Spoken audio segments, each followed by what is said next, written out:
दोस्तों, आज मैं आपको एक ऐसी कहानी सुनाने जा रहा हूं जिसे सुनकर आपकी आंखें नम हो जाएंगी।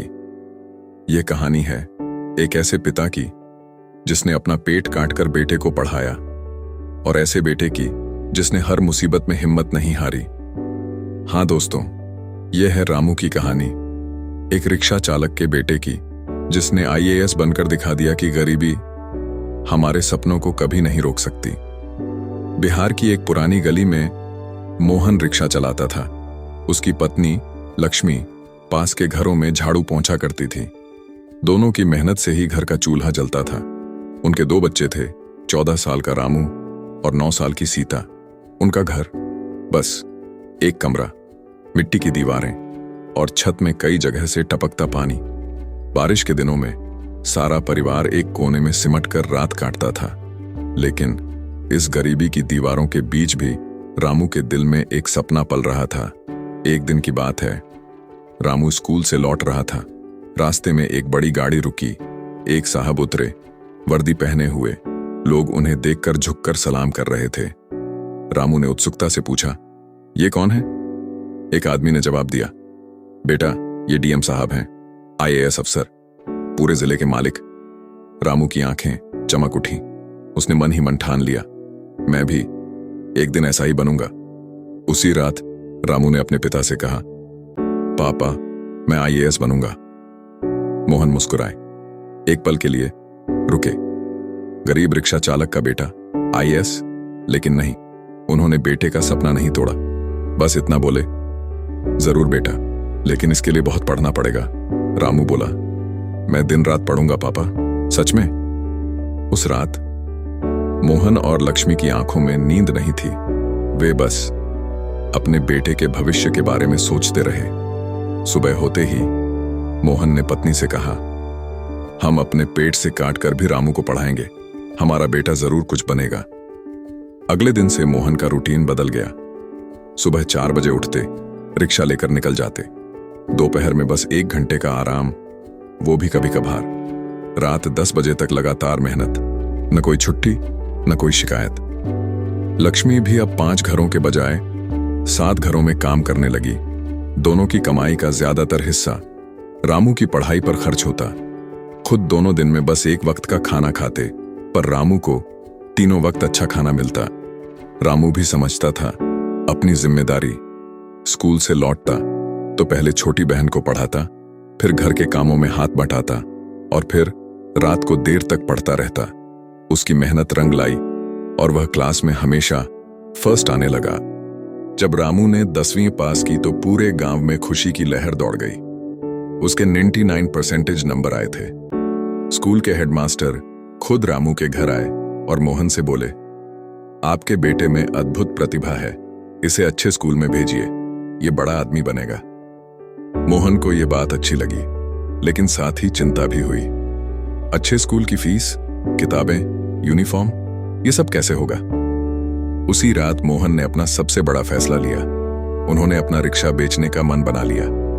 वह रिक्शा जो उनकी रोजी रोटी का साधन था।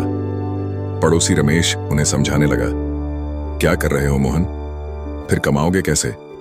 मोहन बोले, रमेश भाई, मजदूरी कर लूंगा, कुछ भी कर लूंगा, पर अपने बेटे का भविष्य नहीं बिगड़ने दूंगा। रिक्शा बेचकर मिले पैसों से रामू को शहर के एक अच्छे स्कूल में दाखिला दिला दिया गया। अब रामू को रोज 5 किलोमीटर पैदल चलकर शहर जाना पड़ता था। चाहे धूप हो या बारिश, उसका हौसला कभी नहीं टूटा।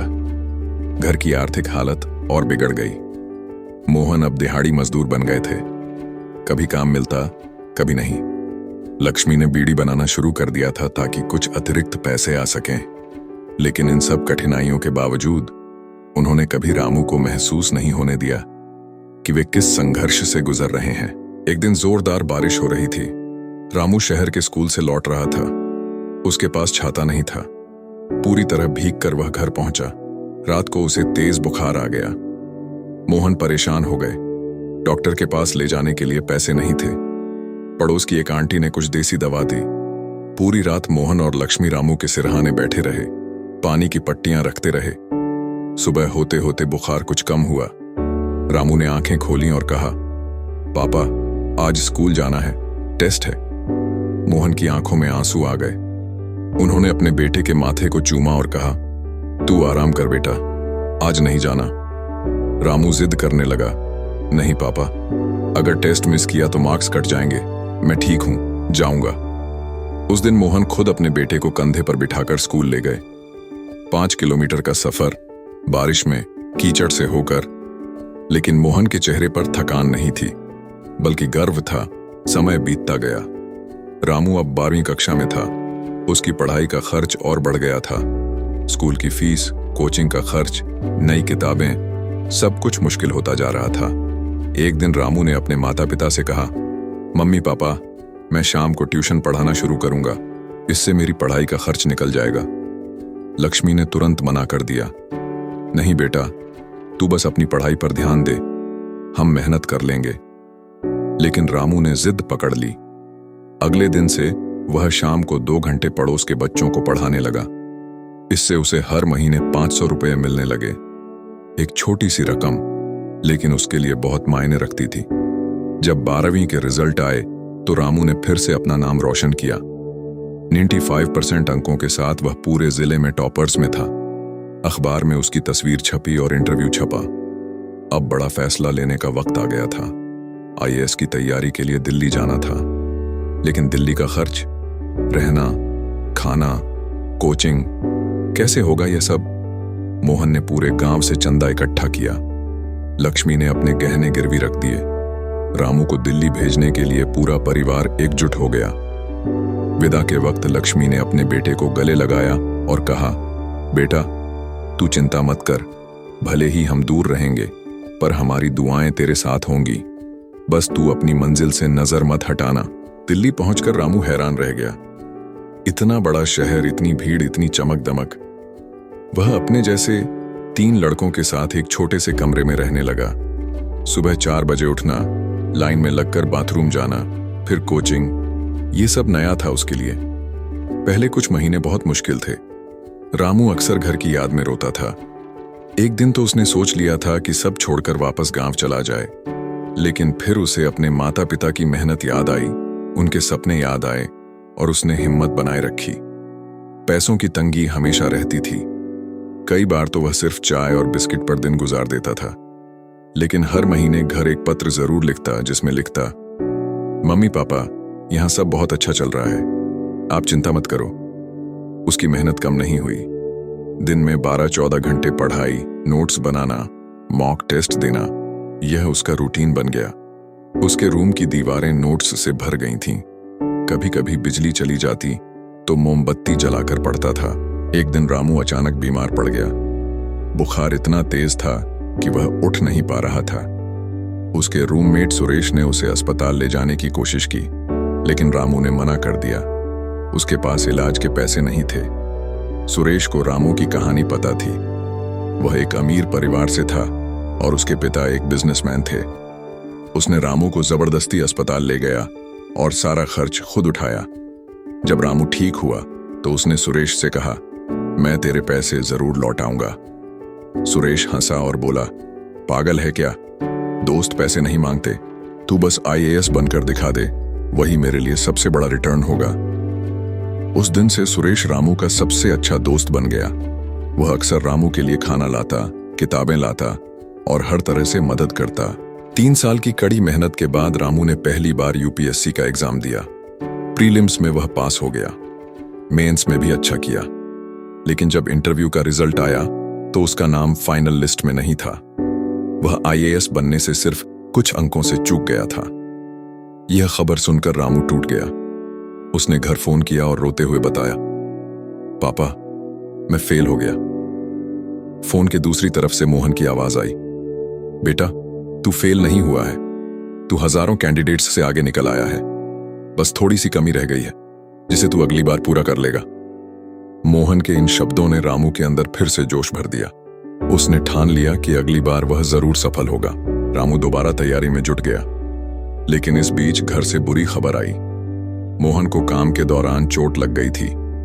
1 महीने तक वे काम नहीं कर सकते थे। इससे घर का खर्च चलाना मुश्किल हो गया था। रामू के मन में विचार आया कि वह आईएएस की तैयारी छोड़कर कोई नौकरी कर ले।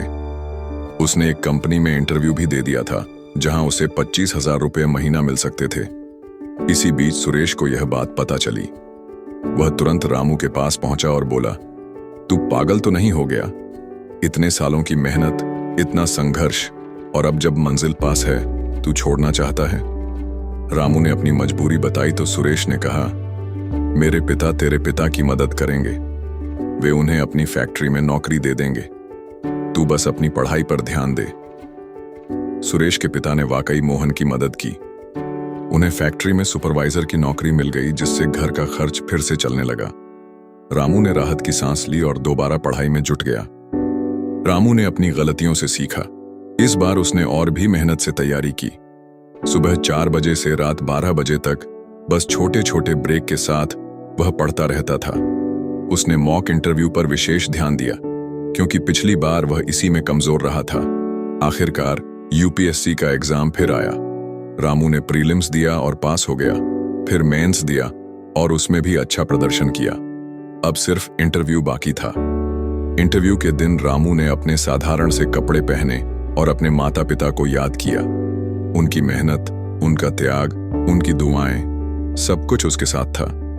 इंटरव्यू रूम में जाते ही रामू ने महसूस किया कि वातावरण बहुत दबाव वाला है। पैनल में 5 लोग थे जो उसे गौर से देख रहे थे। पहला सवाल था, आप अपने बारे में बताइए। रामू ने बिना झिझक कहा, सर, मैं एक गरीब रिक्शा चालक का बेटा हूं। मेरे माता पिता अनपढ़ हैं, लेकिन उन्होंने मुझे हमेशा पढ़ने के लिए प्रोत्साहित किया। पैनल प्रभावित हुआ। अगला सवाल था, आप आईएएस क्यों बनना चाहते हैं? रामू की आंखें नम हो गईं। उसने कहा, सर, मैंने गरीबी देखी है। मैंने देखा है कि कैसे सिस्टम में बदलाव से लोगों के जीवन में बदलाव आ सकता है। मैं उन लाखों बच्चों को यह दिखाना चाहता हूं कि गरीबी किसी के सपनों को नहीं रोक सकती। इंटरव्यू बहुत अच्छा रहा। रामू को महसूस हुआ कि इस बार कुछ अलग था। और फिर वह दिन आया जिसका इंतजार पूरे परिवार को था। यूपीएससी के रिजल्ट आए और रामू का नाम 35वें नंबर पर था। वह आईएएस बन गया था। खबर मिलते ही रामू के आंसू रुक नहीं रहे थे। उसने सबसे पहले अपने दोस्त सुरेश को फोन किया, फिर घर। फोन उठाते ही उसने कहा, पापा, मैं आईएएस बन गया। फोन के दूसरी तरफ से मोहन की आवाज में कांपन था। वे बोल नहीं पा रहे थे, बस रो रहे थे। पीछे से लक्ष्मी की आवाज आ रही थी, मेरा बेटा अफसर बन गया। पूरे गांव में जश्न का माहौल था। जिन लोगों ने कभी मोहन का मजाक उड़ाया था, वे भी अब उन्हें बधाई दे रहे थे। ट्रेनिंग के बाद रामू की पहली पोस्टिंग उत्तर प्रदेश के एक जिले में हुई। पोस्टिंग पर जाने से पहले वह अपने गांव गया। वहां उसका स्वागत एक हीरो की तरह हुआ। स्कूल के बच्चे लाइन में खड़े थे और गांव के लोग ढोल बजा रहे थे। रामू सीधे अपने घर गया और अपने माता पिता के चरण छुए। मोहन ने उसे उठाकर गले लगा लिया और कहा, तूने हमारा नाम रोशन कर दिया बेटा। रामू ने कहा, पापा, यह सिर्फ मेरी कामयाबी नहीं है, यह आप दोनों की मेहनत और त्याग की कामयाबी है। आपने जो मुझे दिया वह कोई दे नहीं सकता था। अपनी पहली सैलरी से रामू ने अपने गांव में एक स्कूल बनवाने का फैसला किया। उसने तय किया कि हर साल वह 5 गरीब बच्चों को स्कॉलरशिप देगा, ताकि वे भी अपने सपने पूरे कर सकें। आज रामू एक सम्मानित आईएएस अधिकारी है, लेकिन वह अपनी जड़ों को कभी नहीं भूला है। अपने हर भाषण में वह अपने माता पिता के त्याग का जिक्र करता है और कहता है, मेरी सफलता की असली वजह वो 2 लोग हैं जिन्होंने अपना सब कुछ दांव पर लगा दिया ताकि मैं अपने सपने पूरे कर सकूं। दोस्तों, रामू की कहानी हम सभी को प्रेरित करती है कि हम अपने सपनों को कभी न छोड़ें। जीवन में कितनी भी मुश्किलें आएं, हमारा हौसला और हमारी मेहनत हमें सफल बना सकती है। सबसे बड़ी बात यह है कि हमारी परिस्थितियां हमें कभी रोक नहीं सकती। अगर हमारे अंदर सच्ची लगन और मेहनत करने की ताकत है, तो हम किसी भी मुकाम को पा सकते हैं। और हाँ, जब आप सफल हो जाएं, तो अपनी जड़ों को कभी मत भूलिए। उन लोगों को याद रखिए जिन्होंने आपके सफर में आपकी मदद की है। अगर आपको यह कहानी अच्छी लगी और आपको भी प्रेरित करती है, तो कमेंट में हिम्मत हारूंगा नहीं लिखकर अपना वादा करें। इस वीडियो को लाइक करें और चैनल को सब्सक्राइब जरूर करें, ताकि हम ऐसी ही प्रेरणादायक कहानियां आप तक पहुंचाते रहें। याद रखिए, अपने सपनों को इतना बड़ा बनाओ कि वे आपकी परिस्थितियों को मात दे सकें।